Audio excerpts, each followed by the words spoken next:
দেখিলে খং উঠি যোৱা এটা দৃশ্য।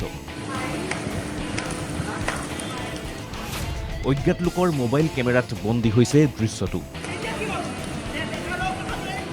এই দৃশ্য গুৱাহাটীৰ দিছপুৰত থকা বিধায়ক আৱাসৰ। ঘটনা দেওবাৰৰ। কাণত ধৰি আঁঠু কাঢ়ি আছে এজনে। সন্মুখত থকা এগৰাকী মহিলাই লোকজনক ওপৰত জুপুৰি চেণ্ডেলেৰে চৰ সোধাইছে। কাষত আন কেইবাজনো লোক আছে। সকলোৰে উপস্থিতিত লোকজনক ভয়ংকৰভাৱে শাস্তি দি গৈছে মহিলাগৰাকীয়ে। মহিলাগৰাকী প্ৰাক্তন মুখ্যমন্ত্ৰী প্ৰফুল্ল কুমাৰ মহন্তৰ কন্যা। শাস্তি পোৱা লোকজন গাড়ী চালক।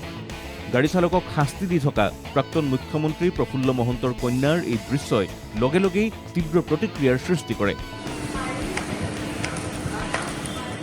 মহন্ত কন্যাই গাড়ী চালকজনক এইদৰে শাস্তি দি থকাৰ দৃশ্য স্বচক্ষে প্ৰত্যক্ষ কৰি আছিল মহন্তৰ চৰকাৰী আৱাসত কৰ্মৰত আন গাড়ী চালক আৰু সুৰক্ষাকৰ্মীয়েও। দেওবাৰে দিছপুৰৰ বিধায়ক আৱাসত সংঘটিত এই ঘটনাৰ দৃশ্য টিভি চেনেলত সম্প্ৰচাৰিত হোৱাৰ পিছতেই সাংবাদিকৰ সন্মুখলৈ আহিল মহন্তৰ কন্যা। প্ৰহৃত গাড়ী চালকজনৰ বিৰুদ্ধে একাধিক বিস্ফোৰক অভিযোগ মহন্ত কন্যাৰ। গাড়ী চালকজনে কেইবামাহ ধৰি মানসিক নিৰ্যাতন চলোৱাৰ অভিযোগ।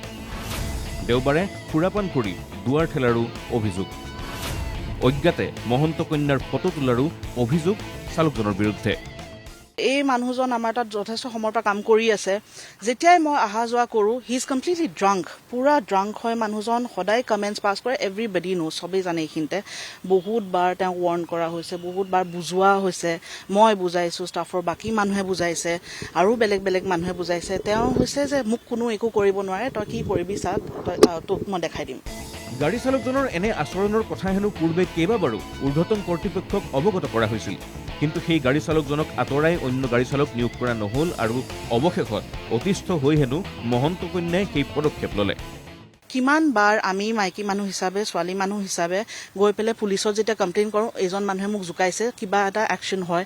মই এইটো নকওঁ যে একশ্যন নলয়, 100% একশ্যন লয়। কিন্তু যেতিয়া সেইজন মানুহক ইমান দিনৰ পৰা, ইমান মাহৰ পৰা আন মানুহে বুজাই আছে, কৈ আছে, আৰু সেইটো এটা নিজৰ বুজা শক্তি নহয় নেকি যে এইটো এৰিয়া নহয়, একদম নহয়। মই লাষ্টত ঘৰৰ পৰা তেওঁক ওলাই আনিব লগা হৈছে, যেতিয়া গৈ মোৰ ৰুমত ধাক্কা মাৰি দিছে।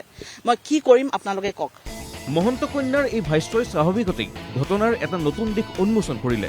কিন্তু মহিলাগৰাকীৰ এই ভাষ্য মানি ল'ব খোজা নাই বহুতেই।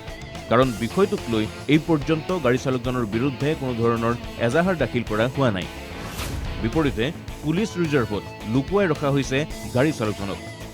সমগ্ৰ বিষয়টোক লৈ এটা কথাতেই আপত্তি ৰাইজৰ, আইন হাতত কিয় তুলি ল'লে মহন্ত কন্যাই? মহন্ত কন্যাক কোনে দিলে এই অধিকাৰ? Bureau report, NKTV+।